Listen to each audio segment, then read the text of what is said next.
Hey, all right, welcome back. Episode 2, Season 2. It's like binge watching, except binge recording. It's a lot of fun. So in the previous episode, we kind of introduced the new sample, the sample library. At the end of the episode, I went ahead and put it up on GitHub. The previous episode is already echoed and uploaded on YouTube, so it's there. Do the what? Yeah, I don't know. Yeah, we're starting soon, and we're there, so you should be good to go. So the sample library is up there. It's on the MassTransit GitHub, github.com/masstransit/sample-library. I can certainly throw that in the chat if people want to play along.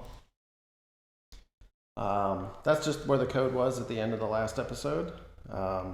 Yeah, so the state that we left it in is that we had the book state machine, and an extensive unit test that verifies that we can add a book and shows how to use the testing harness for state machines with containers. So all that's in there. For this episode, I wanted to leave that state machine, kind of let it soak for a little bit. I didn't want to grind on that one too fast. I want to create the next state machine because once we have a book added, we want to be able to create a reservation for that book. And a reservation says, hey, I'm a member. We'll figure out member ID later. And I want to reserve a book. And that's going to let us, so we're going to have an additional state machine for a reservation. And once we get that up and running and tested, we're going to actually add the reserved state to the book so that we can show that a particular book is reserved for a member. So since I kind of went into the previous episode with the sample already created, I want to kind of go through it from scratch this time. So just like we had in the book here, we'll come in and we're going to create a reservation model. So we're going to say, we're just going to call it reservation. And it will also be a Saga state machine instance. As you can see, it does require correlation ID, which we're just going to make an auto property. I'm going to do current state the same way as we did before with an int. And we're going to add some metadata to this. We're going to have a date time for, I'm going to call this reservation created. And that seems a little bit redundant, so we're just going to call it created. We're probably going to have a member ID too.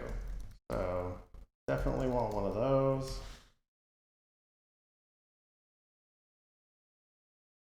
Okay, so we have a question in the chat, so I'm going to bring this up. Just to clarify, because book added is past tense, it is an event. The assumption is that some area of the system actually houses the book catalog.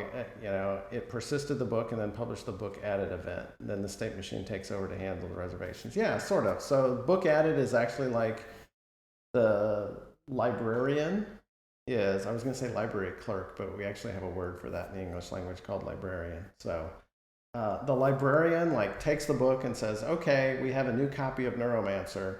I'm going to add this with a book ID, and we now have an extra copy available on the shelf. So that creates the book added event, which then creates the state machine instance for that book. So that's tied to that specific book. And theoretically, that book ID would be scanned to some barcode sticker or something that the check-in system had assigned to that book. So some sticker on the book. So hopefully that was helpful. So now I have, let's see here, I have a member ID. I don't know why it's giving me that. Oh, because it's get only. Yeah, all right. So I'm going to throw this off into its own class file. So we have a reservation, current state, created, member ID, and that's all we're going to start with for now, because all we're going to do is create another state machine and put a unit test around it for creating a reservation. Let me just check one thing quick. All right. And so now I'm going to create the state machine around it. I'm just going to start in the same file. I'm just going to call this the reservation state machine, which is going to be a MassTransit state machine with the reservation as the type. a lot of times I will call this like book state or reservation state. You know, that's totally fine to do. I just didn't do it in this case because I didn't feel like it. So don't freak out. It's not like those conventions are required by law or anything. They're just things that I do. I'm going to copy my little comment here because I don't want this to get overloaded with a bunch of stuff. So in the reservation, what are the states of a reservation? Let me think about it. When you create a reservation, it's created. Okay, great. I like that one. So let's have a state called created. Actually, we can just do that get only. It'll get initialized properly. We don't need to assign that, but we do, because we have our instance state and because it's an integer, we have to assign our states. So our instance state is going to be current state, just like the other one. We'll add our created state. And we don't have any events yet because we have to go create an event. I'm going to move this off into another file as well. Didn't copy my comment. Cool. And that just makes it so I don't get those auto-fix things, because some people like to Alt-enter and auto-fix those nonstop, and then it breaks things later. So, or it just gets annoying. So I've created a new reservation. I've created a reservation state machine. We're going to need a contract for this. Just like we had book added, we're going to need a requested and reserve. I like those. I like that. That's awesome. That could totally fit in the domain. I'm going with that. I'm going back. Where'd it go? We're going to have created. We're going to have requested. I like it. That's an awesome one. And reserved. Because you have an actual physical book reserved. I like that. Do you work in a library? Because if you do, you got a future, I'm telling you. So now I'm going to create my interface reservation requested. Ooh. Yeah, because I mean, they've requested a reservation. And we're going to give it a reservation ID. I probably just like totally reservation ID. We have to have a member ID because we want to know who's requested the book. Ooh, rejected would be later. Like they have too many overdue books and they can't reserve anymore. I think that would be a good one. You just borrow a lot of books. That's good. So reservation ID, member ID. Obviously, I got to have a timestamp in here. It's a story of my life. Got to have a timestamp. Don't know why I don't have one elsewhere. Let's see. Reservation ID, timestamp, member ID. We probably need a book ID. So we're not going to get weird and go by title at first. We're just going to go by book ID for now, so we can kind of simplify our domain. So I'm going to put book ID like you're asking for a specific copy of the book. Maybe in a subsequent episode, we'll change that to like is-bin, and we'll look, if we have multiple copies of a book, we'll pick the available one. That would be a fun thing to add for later. Again, I'm just coming up with ideas, and so far, you know, they're flowing, so that's good. Yeah, so we have, let's look at our model here. So what was our model? We had a reservation, which had the time it was created. We'll get that from the timestamp. We have the member ID. We have a correlation ID, and we were missing the book ID. So we need to put the book ID in here as well. We'll put that for now so that we know which book is being reserved. Yeah. Could we do it by title? Now I'm starting to get curious here if we could do that. Let's start simple first. We'll get there. I think by is-bin would be great. You know, it's like map it to a title. I don't know. We'll look at a couple options. We'll see how much time we have, because you know that could be the ruling factor on this one. So we have a reservation. We have some state. Okay, just for fun, I guess it doesn't matter because I'm in memory and I haven't gone to disk yet, but we'll say book ID is nullable because we might not get the book initially, but nah, we'll think about it. We'll start simple. Let's go to the state machine. Got a lot of ideas flowing. I got to make some notes. These are good ones. So we have requested and we have reserved. So when the reservation comes in, we can say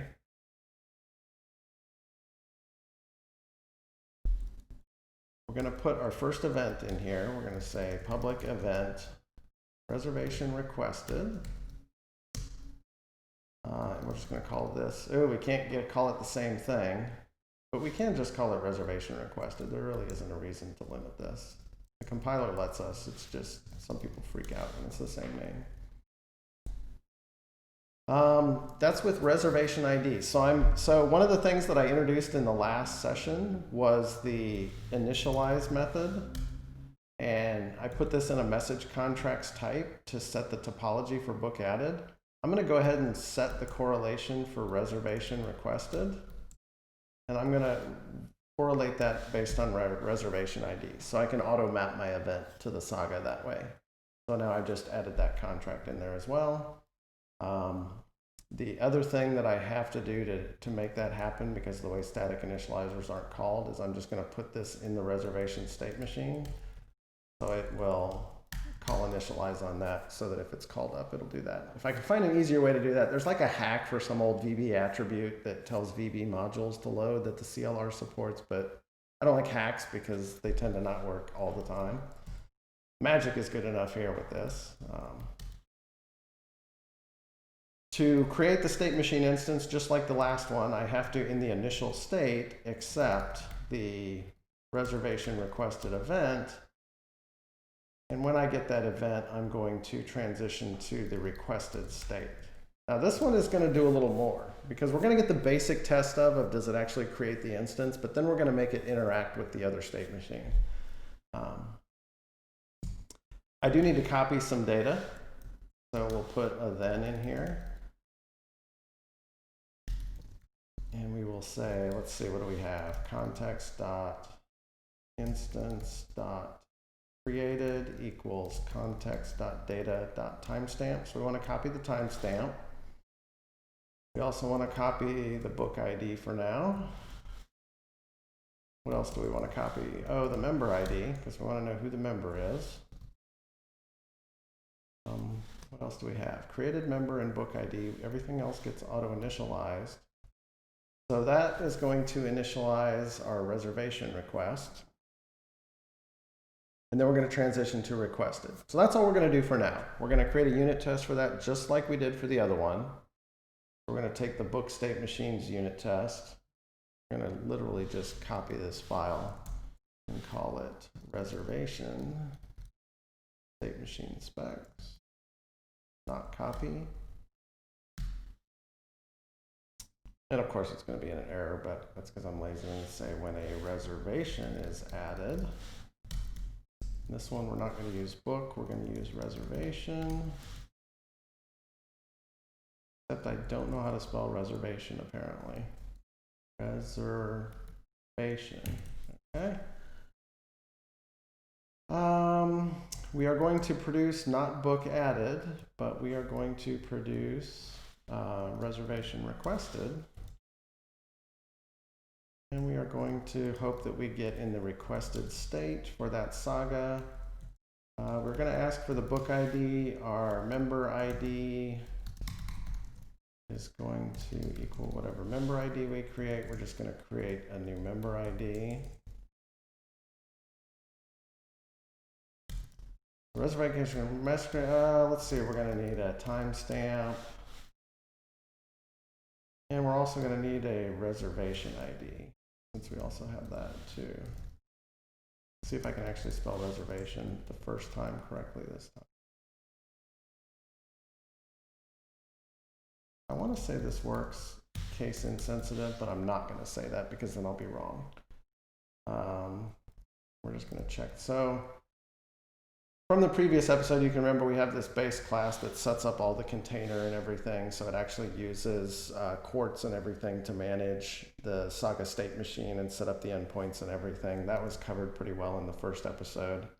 So now that we're saying reservation requested, we should get this saga instance created, except it will fail because I don't have a book ID. So if we go right here, it's checking to see that an existing instance exists with the ID of book ID, but in this case, it's reservation ID. We will replace those, rerun the test.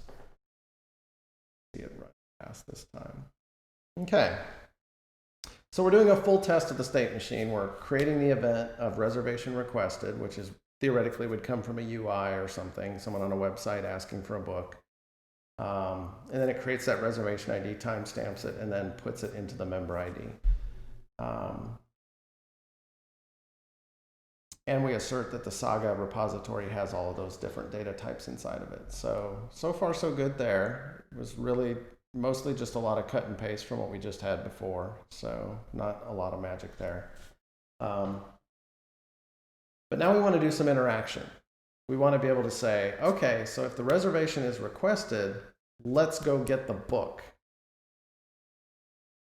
So we're going to ask the book to reserve itself and basically allocate that book out of the library for this reservation if it's available. So this is where it'll be fun, because we're going to try to add 2 different Saga state machines to this test fixture. I'm really curious if it's going to work. So we'll see.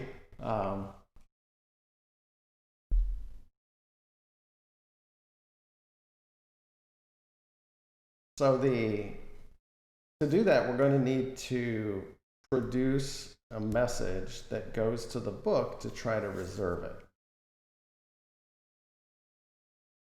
Now, theoretically, do we have to do that? Because if the event is published of reservation requested, the book ID is in the message. So the book ID could be correlated back to that Saga state machine. So this might work to where we could make the book smart enough to produce an event to say whether it was reserved or not. So that could be interesting. So let's see how that works. Let's try it from that lens. So first of all, we need to go and look at our test. And to do this, we're probably going to have to create another test. And that test is going to have to be, say, when a book is reserved, when a book reservation is requested, because we're going to requested for an available book. Okay, so now we're getting there. So when a book reservation is requested for an available book, it should reserve the book. It should reserve the book. That's great. That's all we got to say. But we have a couple of different state machines we're going to be running in here. So something tells me we're going to have to go modify this a little bit. And how are we going to do that? Because we're going to have to add an additional state machine in here. So what's this test harness config? Service bus collection configurator. Okay, so I'm going to have to change my little test harness here because I thought I was being clever and I'm avoiding cut and paste, which I am. So I'm going to say configure MassTransit, and I'm going to give it the service collection bus configurator. Okay. I'm just giving myself access to this method underneath. And I'm going to call it after I've called these. I have no idea if this is going to work, by the way. So we're flying on the seat of our pants here. And I'm going to then within that method, because I've already added the one state machine, now I want to add the additional one. So I'm not going to call base because I know there isn't a base. To replace these, and instead of T state machine, I'm going to add book state machine. So I'm going to add the book state machine to this test. So basically I should have 2 Saga repositories as part of this. Now this should run as is because all I've done is add an additional Saga test harness. Hey, it worked. Okay, so good. Let's make sure that it actually configured all of our endpoints, though. We configured an endpoint for the reservation, and we configured the endpoint for the book. Okay, so both of our sagas are registered on the bus. So great, we have 2 in-memory Saga repositories. That's awesome. I'm happy. I'm thrilled about this. I'm excited about this plan. I like this plan. It's gonna be a good plan. Hope it's a good plan. There's probably some other stuff we have to do in here. We probably have to initialize some properties after that's done. Eesh. Okay, yeah. So we're gonna have to do a little bit of setup in here, but that's okay. We can do setup. Setup is good. It's all just part of the plan, except it's test fixture setup because we only want to run it once. Or no, I guess it's called one-time setup now. I gotta remember these rules. Public void setup. And in here, we're gonna say book and book machine. We're going to call get required service, and again we're going to get the book state machine, and we're going to get the book state machine, and we're going to get the book, and that's going to give us access to that saga test harness. And we're going to create a property called that, except it's going to be a field. I don't want to do that way.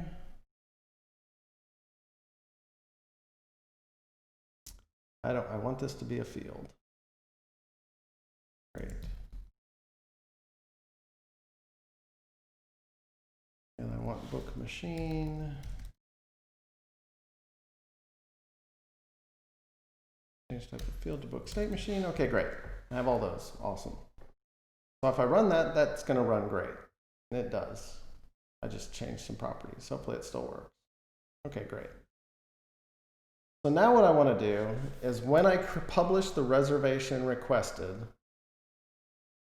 I want the book to be smart enough to look at that same type of thing because book ID is in there. So let me go to the book state machine. And I'm going to add another event here. Reservation requested. And I'm just going to call it the same name. Because the book should be smart. It doesn't need somebody to ask it. It's just going to listen for the first reservation requested event. Now, I'm going to have to tell this how to correlate. Reservation requested. Correlate by ID. And in this case, we want to go by m.message.bookid. Because we know the ID of the book. If we were searching by title, this wouldn't work. So we know the book we want. We want the first edition of Neuromancer, which is the only first edition in the library, so we know the book ID. And we're going to say during available, when reservation requested, then what are we going to do? We're obviously going to transfer to the reserved state.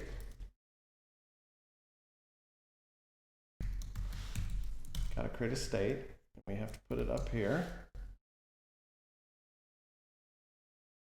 Oops.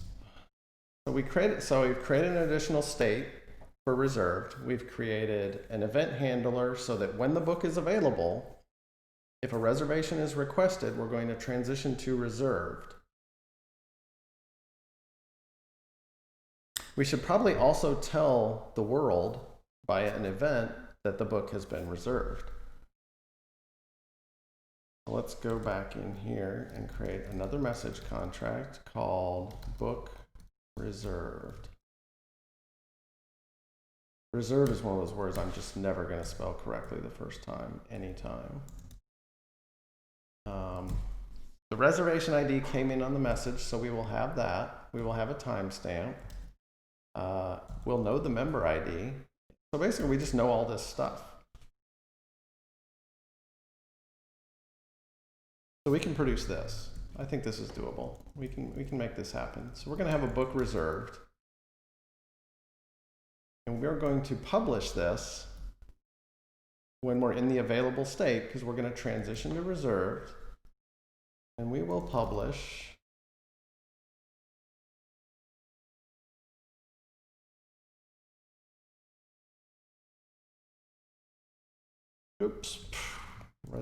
book reserved. That's what we're going to send.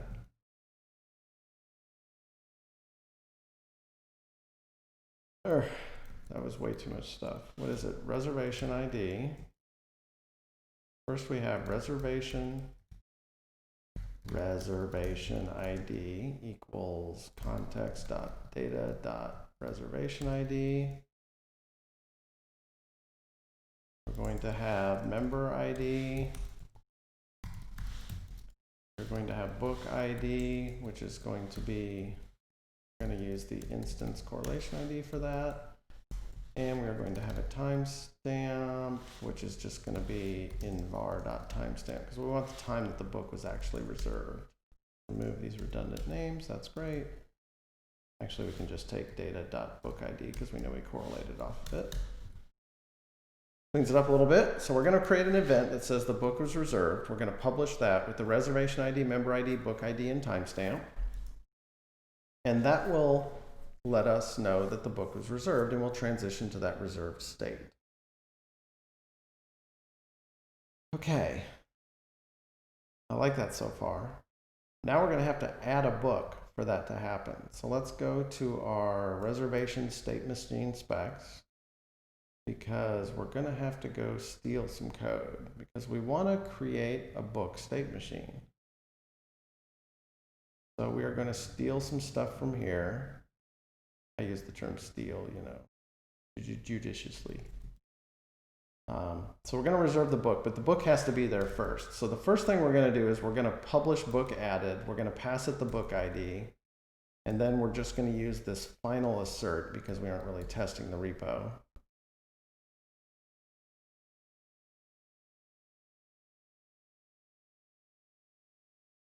Wait, book saga harness. Available. Okay, so we're going to check that the book exists because we want the book to be in the saga repository. We are then going to publish the reservation requested event. Both of the sagas will consume this event. So we're going to verify that both the book saga test harness and the regular saga harness, I don't really care about this because I'm testing all that upstairs. I don't need that. I don't need that. Don't need to do that twice. We're asking for the reservation ID. Here we're asking for the book ID. Here we want to see if the reservation exists in the requested state.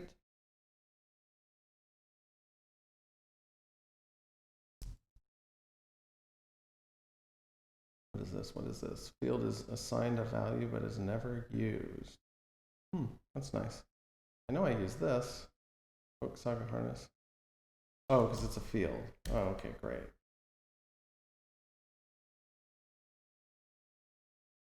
I don't even know what that's looking for. Oh, because this isn't used. Okay, rename to that. Okay, rename to that. Great. Okay, everybody's happy now. So let's look at the work we've changed because that was a little cleanup. We're going to add the book. We're going to make sure the book is there. Then we're going to request the reservation, and we're going to check that both harnesses processed that reservation. See if it works. Hey, okay. I like green. I would like red because then I could fix something, but green is good. So we created the book saga instance, and then we created the reservation instance. We used the book instance, so we correlated to the book by book ID. We added the reservation instance, and then the reservation was processed. We sent the book reserved event, well, published it, but it gets sent to the transport, and we completed that on that state machine. Okay, so both of our state machines processed that event. So now we've added 2 saga state machine harnesses. We've processed an event by 2 separate sagas. And the one remaining thing I think we need to do is, so we have reservation requested. It's being processed by 2 different messages. And the interesting thing to see is even though we've configured this to correlate by reservation ID, which is the default correlation ID for this type, within the book state machine, because we explicitly specified the event and to correlate by book ID, we overrode that default behavior set by that topology configuration. So the state machine, if we notice in the book state machine, The book added event is auto-correlated because we're specifying the correlation ID to correlate by book ID by default. In this case, even though the reservation has been set to correlate by reservation ID, because we've specified the event explicitly to use book ID, we're correlating by that to the same instance. And that's why we use that same instance and likely transition to that reserved state. So cool, and we published an event. Now let's use this event somewhere. So let's go to our reservation state machine, because now we want to verify that we consume that. And this is where it's going to get tricky, because now what we really want is this to be in the reserved state. But right now it won't happen because we aren't observing that reservation or book reserved event. So what we'll do is we'll get a timeout that says that it didn't get into that state.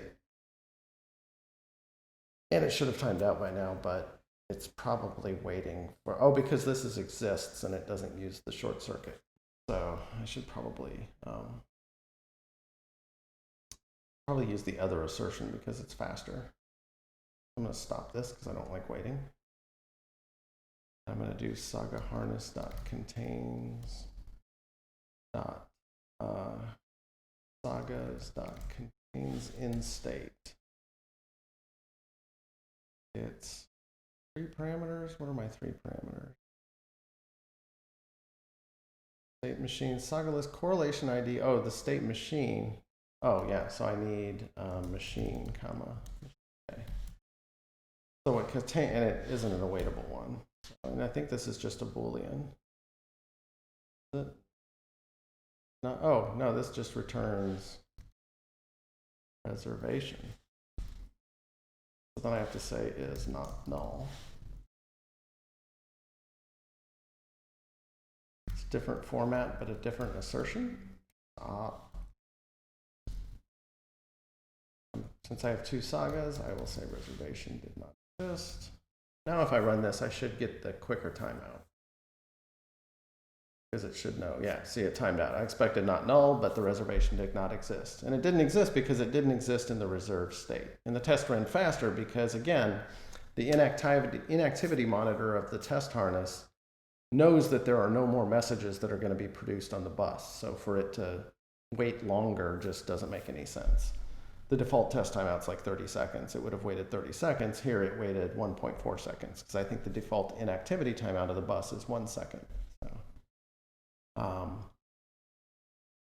So now what we want to do is we want to actually go into the reservation state machine and put that behavior in there so that during requested, I think I have to put a comma, when book reserved.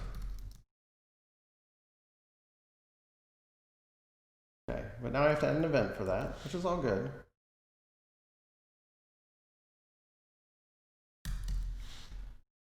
I don't know why I put a space there. Why not? Maybe I should make them alphabetical. That would make so much more sense. Not really. It satisfies my OCD when I do that, so it's all good. So does that. So when the book is reserved, I want to transition to reserved because I know it's reserved. I already have the reservation ID. I know who the member is because it correlated back to me. I will need to correlate that event. In this case, I'll correlate it myself. Why not? I wonder where I correlated it in the other one. Sometimes I wonder about the order I put things in. Instance state I usually put first. It doesn't really matter, but sometimes it does, especially with composite events. In this case, the event is book reserved. And I'm going to correlate by ID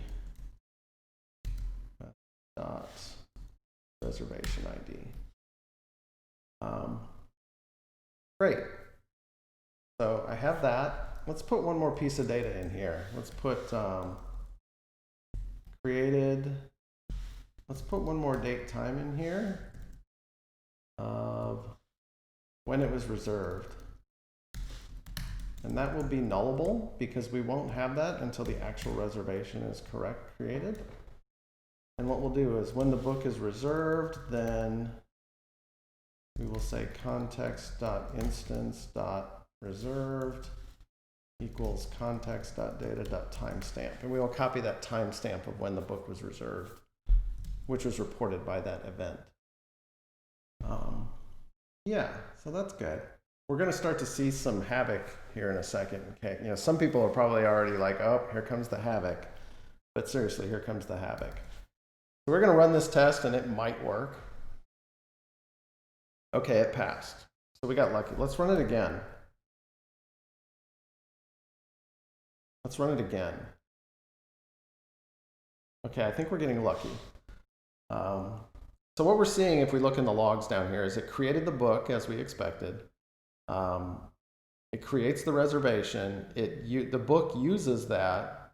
The reservation gets added. So because we're in memory, the in-memory saga repository is pessimistic locking, meaning once it locks a correlation ID, it won't let anything else access it until it's finished. And so that's why it's working in memory. If we were using an optimistic concurrency store, we would be getting some really wonky errors because the events may arrive out of order or concurrently, like we may get the book reserved event before we actually start processing or finish processing the reservation requested event. And I think I'll probably save that for another episode. I'm trying to think how long I've been going here. I think my stream's been going for what, 30 minutes or so? So probably enough for tonight, or for this episode. So I'm going to recap on what we did. So we created a new reservation. We created the reservation state machine. We created a comprehensive test that includes 2 state machines, and we set up the book. And we actually reserved the book, and we modified the book to actually reserve itself and then produce a message that the book was reserved. So there are a couple things I want to clean up just to kind of get consistent, but I think we'll get there when we get to the out of order message processing. And I think we can probably simulate that without putting the book in play. But again, that's getting into more complexity than I want to really drag the time out to, and I think that would push us out to over an hour if we start digging into that. Looking here, so we have the book reserved, and I think if we just run all of our tests, they should pass. I don't think any of them will break. Oh, hey, we did get one to break. How did we get it to break? Where did it break? Which line? Okay, so reservation did not exist in that state of reserved, and why? Okay, create, send, create. Ah, see, here it is. So the book reserved. Okay, so here we go. Rock on. We got it to break. Okay, so receive of the book, receive of the library. So let's look at our events, because this is how we troubleshoot most of this stuff. Here we created the book and added it. Here we created and used and added we added the reservation, we created the reservation. The reservation was received, and the reservation finished. We then created the book reserved, published the book reserved. It says we used the book reserved event within the reservation. And then, so we received it. So we did receive it. Why did we not transfer to the reserved state? I thought this test passed. Oh, so it passes by itself, but not with others. Why would that be? That's a very curious question. We got flakiness. I like flakiness because then it's stuff to find. So if I run them all again, does it fail again?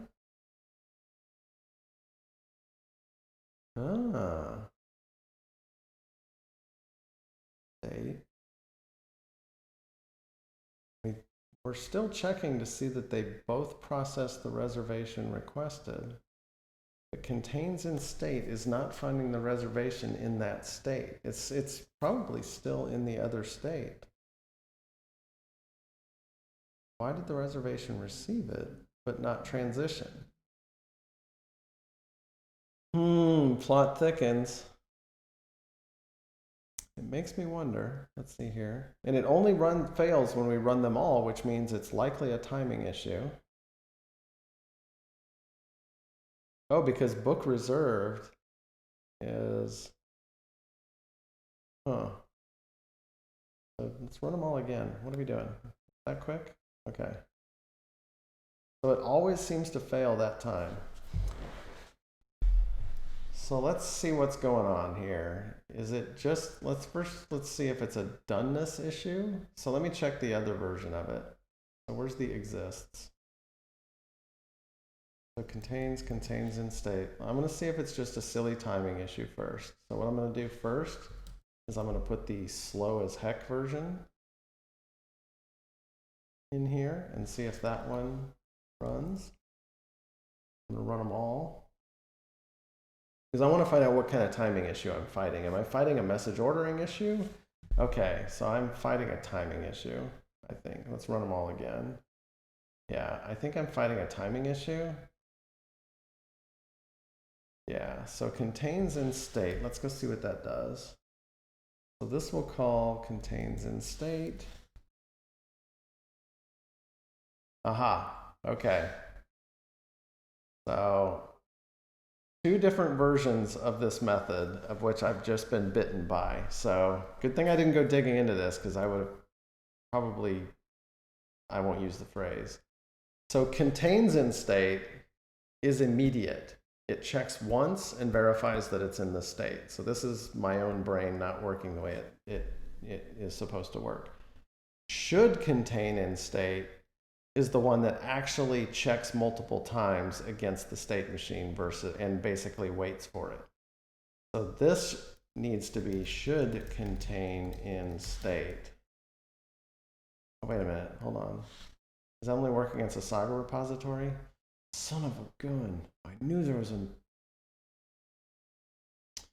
Okay, so why does that not work? Oh, because this filter should run... Oh yeah, because this should work.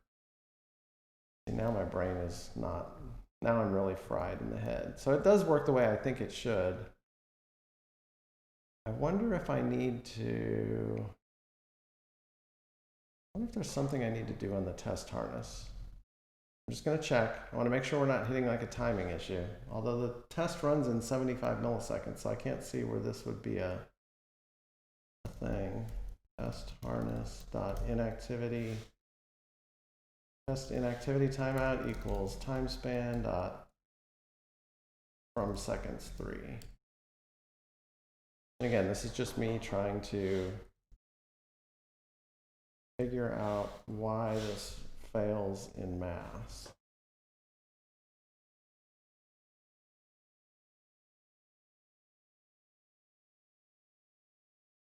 Huh.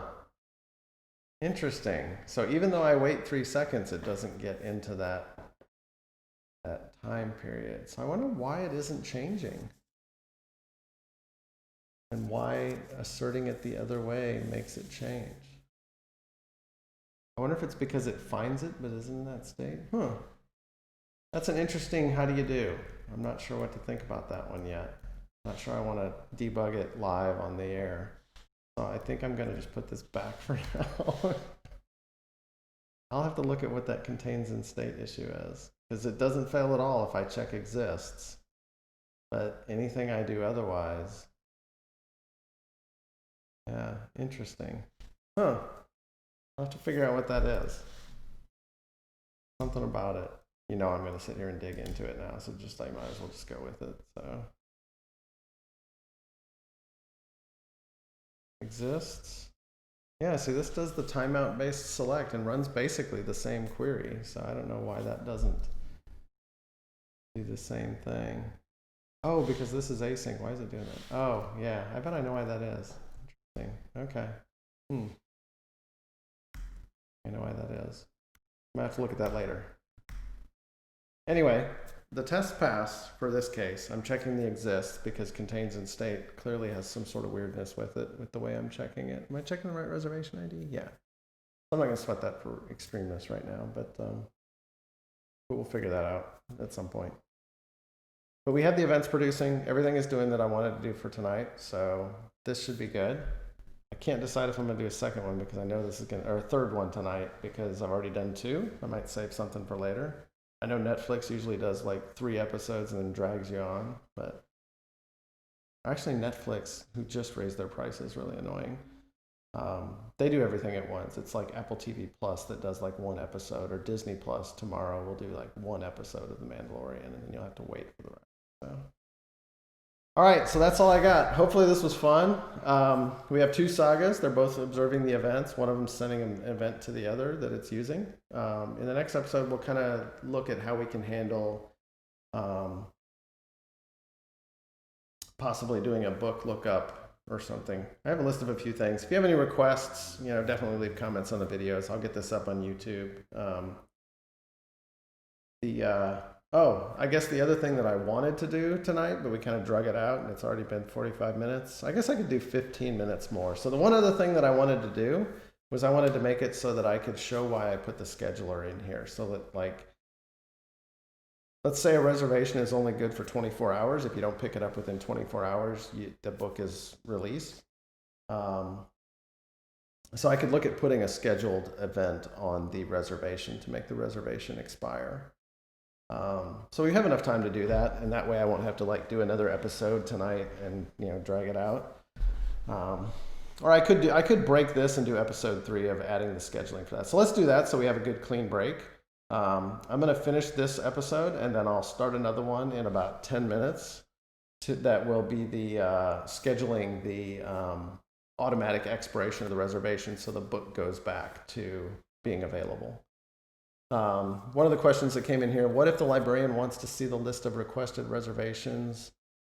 Because, I think we're going to get some things like, because I want to get like searching by title or searching by ISBN, and how you can actually do some things like querying the database that the sagas are kept in to provide some sort of UI treatments, and when it's appropriate to query the saga repository table directly versus creating a viewable table using the events that are produced.